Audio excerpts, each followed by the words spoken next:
আচ্ছা যান, বাংলাদেশের প্রতিপক্ষ হিসাবে এই পাকিস্তানকে আর জিম্বাবুয়ে বলবো না।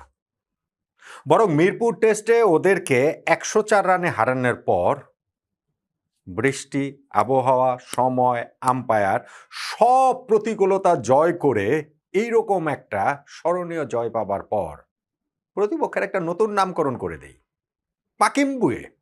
Pakistan plus Zimbabwe. ওই যে জিম্বাবর বলে না, জিম্বাবুয়ে প্লাস বাবর আজম মিলিয়ে, বাবর যেহেতু জিম্বাবুয়ের বিপক্ষে অনেক অনেক রান রয়েছে, ওই নামকরণের মতোই পাকিম্বুয়ে একটা নাম দিয়ে দিলাম।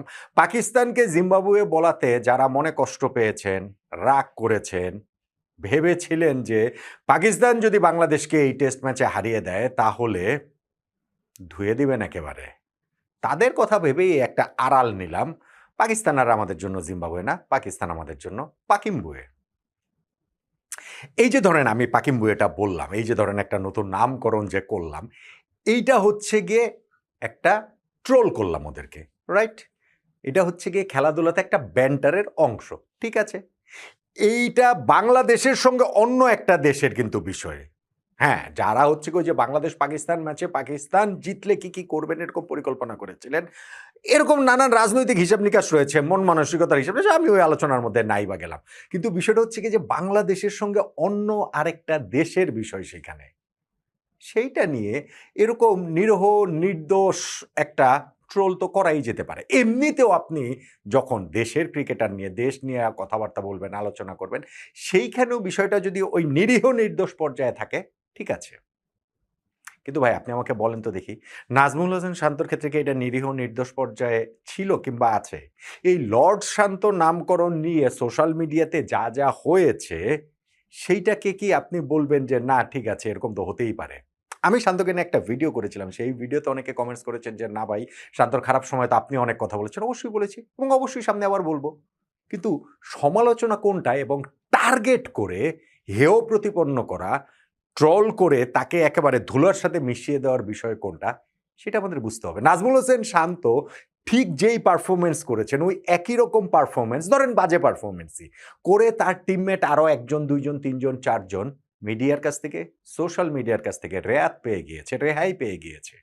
শান্ত পাননি। কেননা তাকে টার্গেট করছে। আমার কাছে অ্যামেজিং লাগে, বিস্ময়কর লাগে যে আসলে কেন শান্তকে টার্গেট করা হয়েছে। যাই হোক, সেটা নিয়ে আলাদা আলোচনা করেছিলাম। এখানে যেহেতু পাখিম্বুয়ের ওই আলোচনার কথাটা বললাম একটা নতুন নামকরণের, বাংলাদেশ যে জিতেছে, বাংলাদেশের যে আসলে ক্রিকেটটা কোন জায়গায় আছে এখন, সেইজন্য ওইটা বলছি। দেখেন, আমার ওই কথা বলার অর্থ না যে পাকিস্তানের ক্রিকেট জিম্বাবুয়ে হয়ে গিয়েছে। ধরেন পাকিস্তানের যে ক্রিকেট ঐতিহ্য, তাদের যে সাফল্য, সেইটার ধারে কাছেও বাংলাদেশ নাই। কত বছরে আমরা যেতে পারবো, সেটাও একটা বড় প্রশ্নের বিষয়। ধরেন আমরা যদি গত কয়েক বছর যদি হিসাব করি, লাস্ট ৫ বছর, ১০ বছর, ওয়ার্ল্ড ক্রিকেটের পরাশক্তিদের মধ্যে কোন দলটার সঙ্গে আমাদের সমানে, সমানে টক্কর সবচেয়ে বেশি হয়? ধরেন ওয়েস্ট ইন্ডিজ। এখন ওয়েস্ট ইন্ডিজের ক্রিকেটের ধারে কাছে বাংলাদেশ। আগামী ধরেন ১০ বছর, ২০ বছর, ৩০ বছরও কি আমরা যেতে পারবো? সো আমি এটা বলছি না যে পাকিম্বুয়ে মানেই পাকিস্তানের ক্রিকেট জিম্বাবুয়ে হয়ে গিয়েছে। কিন্তু যেহেতু আমি ওই যে একটা সেক্টর ধরে বলেছি যে বাংলাদেশের ৩ টা ফরম্যাটে টেস্ট, ওয়ানডে, টি-20 তে লাস্ট সিরিজ আমরা পাকিস্তানের সঙ্গে জিতেছিলাম। জিম্বাবুয়ে ছাড়া ইন্টারন্যাশনাল ক্রিকেটে আর কোন দলের সঙ্গে তো আমাদের এরকম সাফল্য থাকার কারণ নাই। যেই কারণে আমি বলছিলাম যে এইভাবে বাংলাদেশ এই পাকিস্তানকে জিম্বাবুয়ের মতো করে ট্রিট করতে পারে। এবং ১ম টেস্টটা বাংলাদেশ ঠিক সেইভাবেই ডমিনেট করে জিতেছে। আমি আপনাদের ট্রোল কিংবা সমালোচনা সেটার হাত থেকে আপাতত রক্ষা হয়েছে।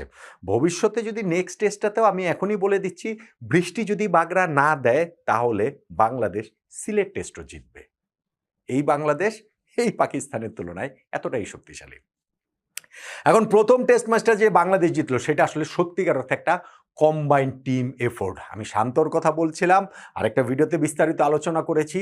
আপনাদের অনেকেই তাকে দেখেন লর্ড শান্ত হিসাবে। আমি তার মধ্যে দেখি হচ্ছে গিয়ে জীবন। অনেকেই হচ্ছে গিয়ে নাহিদ রানা, অনেকে না সবাই আমরা নাহিদ রানার গতির ঝড়টা দেখি। আমি নাহিদ রানার মধ্যে দেখি হচ্ছে গিয়ে তার ওই আগুনে একটা আগ্নেয়গিরি দেখি। অনেকে তাসকিন আহমেদের মধ্যে দেখেন হচ্ছে গিয়ে টেস্ট ক্রিকেটের অনীহা, আর আমি তার মধ্যে দেখি যে ভেতরে একটা সিংহ লুকিয়ে থাকা। অনেকে মিরাজ তাইজুলকে দেখেন যে স্পিন ট্র্যাক ছাড়া পারেন না। কিন্তু আমি বুঝি যে দলের জন্য তাদের নিবেদনটা আসলে কতটা এই টেস্টে সেটা প্রমাণ করেছে। বাংলাদেশের অনেক ক্রিকেটারদের ক্ষেত্রেই মেজরিটি ক্রিকেটার এই টেস্টে তাদের কন্ট্রিবিউটটা আসলে করেছেন। আমাদের এই টেস্টে পারফরম্যান্স ভালো ছিল না কার? ধরেন আমাদের ২ ওপেনার মাহমুদুল হাসান জয় এবং সাদমান ইসলাম তাদের পারফরম্যান্স ভালো ছিল না এবং আমাদের পেস বোলার ইবাদত হোসেনের পারফরম্যান্সটা আপ টু দ্য মার্ক ছিল না। ধরেন এই ৩ জন বাদ দিলে মোর অর লেস সবাই কিন্তু আসলে কন্ট্রিবিউট এই টেস্ট ম্যাচটাতে করেছেন। শান্তর আগের ভিডিওটাতে ইনফ্যাক্ট আমি তার ব্যাটিং নিয়ে অনেক আলোচনা করেছি। তার ক্যাপ্টেন্সির জায়গাটা দেখেন, যেইভাবে ইনিংসটা ডিক্লেয়ার করেছেন, যেই সাহসী সিদ্ধান্ত নিয়েছেন সেই জায়গাটা দেখেন। বোলিং চেঞ্জগুলো আপনি দেখেন। ইনফ্যাক্ট নাহিদ রানা যে লাস্ট স্পেলে সেরকম ডেভাস্টেটিং হয়ে উঠলেন, সেই জায়গাটা তো ২ স্পিনার দিয়েও তিনি অপারেট করেছিলেন। সেইখান থেকে এক স্পিনার বসিয়ে তিনি নাহিদ রানাকে আনলেন। সেইটা কাজে লেগে গিয়েছে। আপনি বলবেন যে ভাই নাহিদ রানার ক্রেডিট, তো ক্যাপ্টেনের কাজই তো ওইটা। ক্যাপ্টেনের কাজই তো হচ্ছে গিয়ে ওই রাইট বোলারদের রাইট টাইমে নিয়ে আসা। যদি সেটা ক্লিক করে যায় তাহলেই তা ক্যাপ্টেন্সির সেই সুনামটা হয়। আর যদি ক্লিক না করে তখন তো এটা হয় না যে না ওই বোলারদেরই তাদের কারণেই ক্যাপ্টেন খারাপ হয়ে গেছে। বিষয়টা সেইটা না। আপনি ততটাই ভালো যত ভালো আপনার টিম। আপনার টিম যত ভালো পারফরম্যান্স দিতে পারবেন তত ভালো ক্যাপ্টেন আপনি হয়ে উঠবেন। নাজমুল হাসান শান্তর মধ্যে সেইটা খুব ভালোভাবে ইনফ্যাক্ট আমরা দেখতে পাচ্ছি। যত সময় যাচ্ছে তত বেশি করে দেখতে পাচ্ছি। সেটা তার বোলিং চেঞ্জে বলেন, সেটা টিমকে ইন্সপায়ার করার ক্ষেত্রে বলেন, সেইটা দলের সঙ্গে ইনভলভ থাকার কথা বলেন, সেই জায়গাটা তো আমরা দেখতে পাই। নাহিদ রানা সম্পদ ভাই। বাংলাদেশ ক্রিকেটে এইরকম একটা মানে pace bowler, proper fast bowler আমরা আসলে সত্যিকার অর্থে সেই মাশরাফি বিন মুর্তজার ক্যারিয়ারের শুরুর অংশটা ছাড়া আর কখনোই পাইনি। ফলে এই নাহিদ রানার যত্ন নেওয়াটা গুরুত্বপূর্ণ। দেখেন এই টেস্টের প্রথম ইনিংসটা নাহিদ রানা ভালো ছিল না। ইনফ্যাক্ট লাস্ট ডেতে গিয়েও আপনি টি ব্রেক পর্যন্ত তার সেকেন্ড ইনিংসেও খুব ভালো বোলিং করেছেন। তারা টি ব্রেকের পরের যে ঘন্টাখানেক সেই কিন্তু যেই জায়গাটা থেকে তিনি ঘুরে দাঁড়ালেন ওই লাস্ট স্পেলটা, এটাই হচ্ছে কি একজন ফাস্ট বোলার যে কোনো সময় আপনাকে ম্যাচ জিতিয়ে দিতে পারবেন। যে কোনো সময় গতিটা আসলে ম্যাটার করে। এই ম্যাচে যেমন তিনি ৫ উইকেট পেলেন। টেস্ট ক্রিকেটে বাংলাদেশের ২৬ বছরের ইতিহাসে নাহিদ রানা প্রথম পেস বোলার হিসেবে টেস্টের চতুর্থ ইনিংসে ৫ উইকেট তিনি পেলেন। ক্যারিয়ারে সেরা বোলিং তিনি করেছেন। দ্বিতীয় ওভারের মতো টেস্টে তিনি ৫ উইকেট নিয়েছেন এবং পেসারদের মধ্যে ২০১০ সালে সাদাত রাজীবের ১৬ বছর পর বাংলাদেশের মাটিতে কোনো পেসার বাংলাদেশের ৫ উইকেট পেলেন। সো এই নাহিদ রানার রত্ন, এই রত্নের যত্ন নিতেই হবে। এই নাহিদ রানার ভেতরে আমি যেটা বলছিলাম তার আগুনের ভেতরে যে আগ্নেয়গিরিটা, সেইটা প্রতিপক্ষকে আরো বহু বছর জ্বালিয়ে পুড়িয়ে খাক করে দিতে পারে। নাহিদ রানা তাই অবশ্যই সম্পদ এবং আমি মনে করি যে এইরকম সম্পদের ব্যবহার সবসময় ক্রিকেটে ২টা সম্পদ আছে যেটা আপনাকে সবসময় একটা এজ দিবে।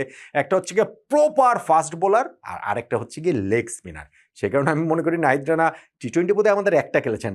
ওয়ানডেতেও তিনি খেলছেন এখন। নাহিদ রানাকে টি-20তেও খেলানো উচিত। আবার এট দ্য সেম টাইম আমি মনে করি রিশাদ হোসেনকেও বাংলাদেশের টেস্টে খেলানো উচিত। সেকেন্ড টেস্টেই খেলা পারবে আমি সেটা বলছি না, পাকিস্তানের বিপক্ষে, কিন্তু খেলানোটা উচিত বলে আমি মনে করছি। ধরেন তাসকিন আহমেদ ১.৫ বছর ধরে টেস্ট ম্যাচ খেলছেন না, কিন্তু এই ম্যাচে টেস্ট খেলতে এসে কি অসাধারণ তিনি পারফর্ম করলেন এবং ওই যে লাঞ্চের আগের যে সময়টা সেইখানটাতে ৪ ওভার মাত্র বোলিংয়ের বাংলাদেশ সুযোগ পেয়েছে, ফার্স্ট ব্রেক থ্রো এনে দিয়েছেন। টি এর পরে যখন আমাদের ওই ৭টা উইকেট আরও নিতে হবে লাস্ট সেশনটাতে, প্রথম ওভারটাতে তাইজুল উইকেটটা পেলেন, সেকেন্ড ওভারটাতে কিন্তু তাসকিনও উইকেটটা তুলে নিলেন। ফলে তার কন্ট্রিবিউশনটাও আসলে হিউজ এই টেস্টে আমার কাছে মনে হয়। মিরাজ এরকম স্পিনারদের সহায়ক উইকেট না, সেইখানে ফার্স্ট ইনিংসে তিনি ৫ উইকেট পেয়েছেন, ভীষণ রকমের গুরুত্বপূর্ণ। তাইজুল রাইট টাইমে রাইট ব্রেক থ্রুটা দিয়েছেন, স্পেশালি টি এর পরে তার ওই উইকেটটাই তো বাংলাদেশের জন্য জয়ের দরজাটা খুলে দিয়েছে। ইবাদতের বোলিংটা আমি বলছিলাম হয়তো বা অত ভালো হয়নি। আপনি যদি আমাদের ব্যাটসম্যানদের ক্ষেত্রে দেখেন, শান্তর ক্যাপ্টেন্সির কথা আমি বলেছি আগের ভিডিওতে, তার ব্যাটিংয়ের কথা বলছিলাম। প্রথম ইনিংসে সেঞ্চুরি করেছেন, পরের ইনিংসে ৮৭ করেছেন। মমিনুল হকের কথা যদি দেখেন ২ ইনিংসেই তিনি ৫০ করেছেন এবং শান্তর সঙ্গে 100+ পার্টনারশিপ করেছেন।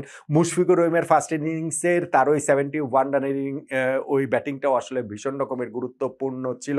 লিটন দাস হয়তো বা ওই রকমভাবে কন্ট্রিবিউট করতে পারেন। এখন ধরেন একটা টেস্ট ম্যাচে সবাইকে আর ১১ জনের ১১ জনই কি প্রপার কন্ট্রিবিউট করবেন নাকি?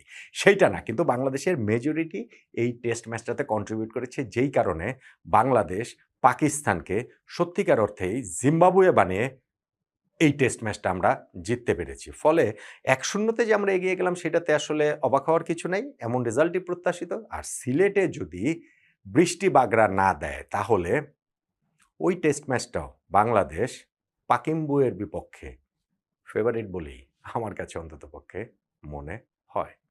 আপনার মতামতটা কি জানাতে পারেন।